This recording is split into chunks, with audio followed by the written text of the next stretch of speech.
Hi everyone, it's Amory Band here, and we are doing a special after hours report for the Benzinga Pro platform. We're going to start with a little bit of a 4-hour formation. I'm going to collapse that list so we don't see too much stuff here, but there are a couple of things that are a little new that we're looking at, and these are liquidity levels that are just being mapped out in terms of where price action really makes a big move.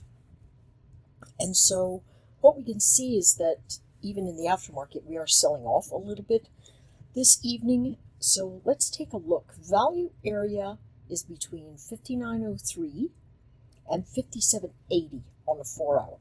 On the 1-hour, it's a bit tighter. It's that 58.80. We know it really well, but look at how it's breaking down here. 58.45. The next line in the sand looks like about 58.15. If we draw Fibonacci, and we just want to do a measured move on the value area going downward, we're going to see that it meshes pretty well with these areas, somewhere around 5800, maybe a little bit more, but we can clearly see that there is selling pressure here. So what do you want to do? You want to look for the bounces to sell. And so what is your time frame going to look like? You know, if you're trading in the after hours, markets run a little slower, which is great. But let this first hour track and let it do something that it knows it's going to do, and then make your choice. See the big drop off?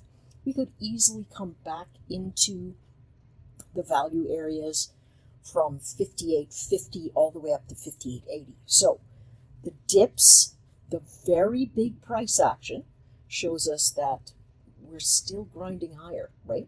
We take a look at it, we can see that we're grinding higher, but we've got ourselves a little flattening action, and that could be election related, that could be employment numbers related, that could be interest rate related, all kinds of things.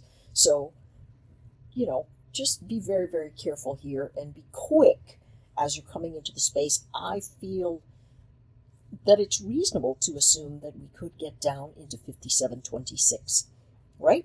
If we break this 57.88 area. And that's what we're looking at, right? I think easily we go to 5800, but our VWAP is right there, and we're passing the point of control, so it could be a bounce first and then a fade. All right? Take a look at the NQ. Look at how it collapsed from the price action event. Very interesting. Pre-market yesterday or early today looked like it was really going to break some necks. And what happened was it came up, broke out fairly hard, right? It went from 650 up to 800. So it had a 150 point swing and then collapsed right off of the edge. Now where are we? 455. That's the point of control. Look across the way. Then the VWAP is 20,324 and then 20,192. Well, what do you want to do in something like this if you're trading aftermarket formations?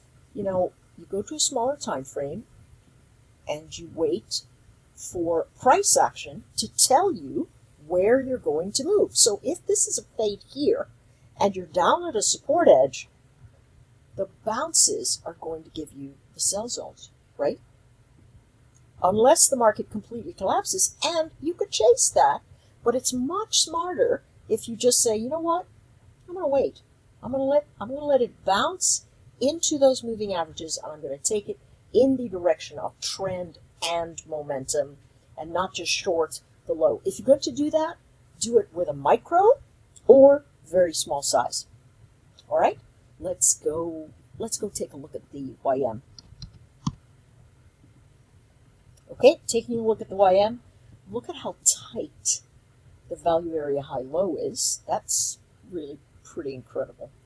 You've got 41,672. This is where I thought it would go, right? Let's squeeze it up a little bit, right? We can see buyers have come in here at this 42,150. So expect that they're going to try and make it very choppy and nasty like that right here, right?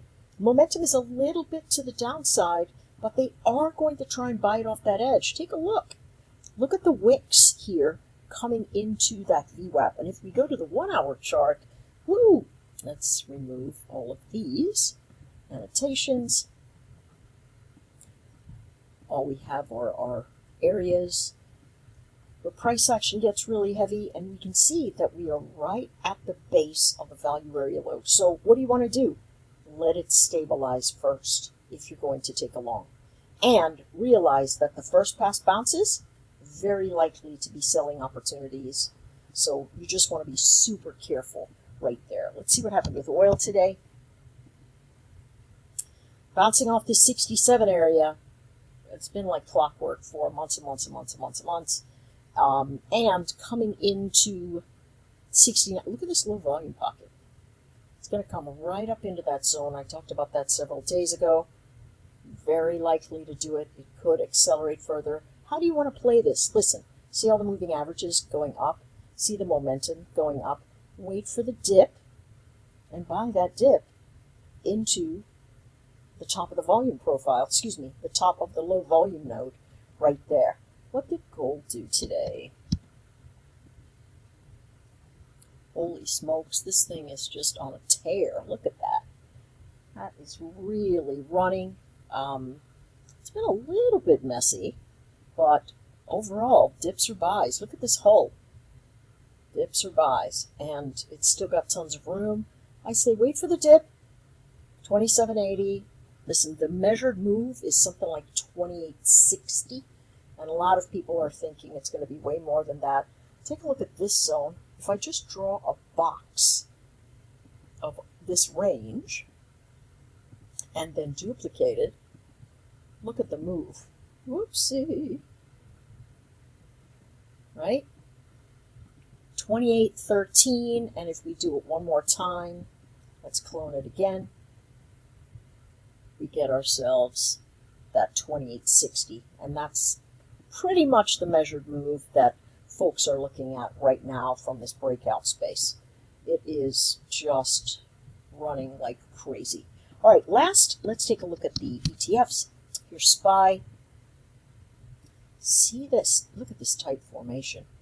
Same sort of thing. Let's do a measured move and see if we clone this here. Oopsie. Let's clone it and then bring it down. 570, right? But what have the traders been doing right around here? They've been buying it, right?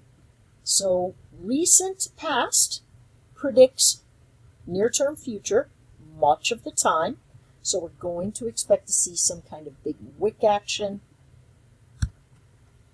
right there around that edge, right? So the bounces into resistance, going to be the sell zone. It's up at the edges, folks. You trade that edge. Notice, like we were talking about the NQ, it moved all the way up. The second it moved back in the range, it takes over, right? So there is a really good shot of watching the edges and letting those edges give you the premium buy zones that you're looking for in the near term. Let's take a look finally at the Qs. Ooh, that's a noisy bit. Let's remove all the annotations. There's a lot of liquidity here, and notice, this is what I mean. If it breaks out and you're trying to be short, don't leverage in. Why? Because it could go up and then you're cooked, right? And your brain just, your gears grind.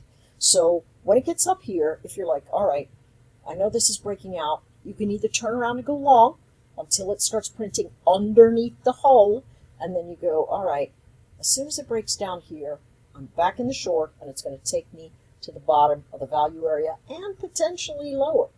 Okay? So I really think that we just give up a fair bit of gains just because people are taking risk off the table. All right, folks? I have one more flight early in the morning, and then I'm back. Not sure if I'll be able to do a video then, but I'll do one by the midday, the afternoon, something like that, so we can get all caught up, and then Friday we'll be back on track. Okay? Take care, everybody.